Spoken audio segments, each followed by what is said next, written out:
Unconventional way to have a marriage. And the idea here, and I guess people have been doing this all across the country, it's a growing trend, is people who are married but intentionally live separately, not necessarily because they're on the brink of divorce, but just to kind of just give you some space, right? Some space. Well, and the other thing is some couples decide that they need to give their partner the space to have an opportunity. For example, there's a work opportunity somewhere that will take them away for 6 months.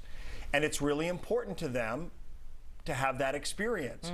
And I feel like if we started to think more outside the box about how relationships can work, and not be so tied to this notion that you have to always be in the same place under the same roof, I mean, who are we to judge how to make it work? It happens all the time in our business. I've had multiple colleagues, I had a long distance relationship for 4 years.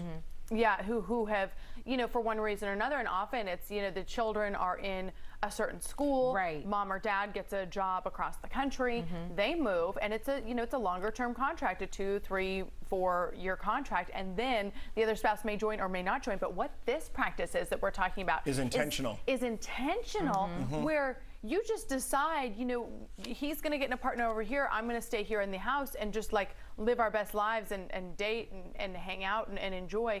The other group of people that's doing this is people who are previously divorced. Then they get remarried and they don't want to uproot either child, like either sets of children, so then they just live with their own kids. I have a friend who's going through that. She's sort of getting reacquainted with her ex, and they're at a different point in their life, and they're falling in love kind of all over again, but it's not the same as the first time around.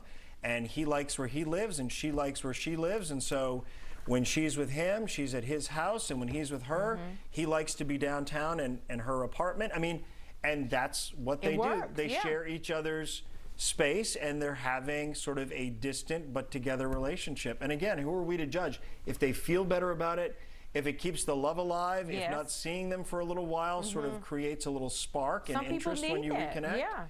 They call it living apart together.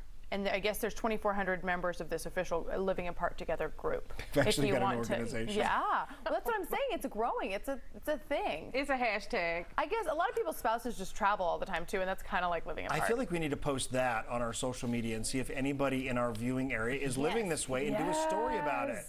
Like really do a deep dive into this whole thing. And put hashtag Living Apart Together. Find out if my friend's up for talking about it. I don't think she would be. Oh, let's ask her in the middle of getting back to you. That's a sure way to secure that it's going to be successful. Listen, while you're trying to make this work, can we tell everybody else about it? She'll be in shadow.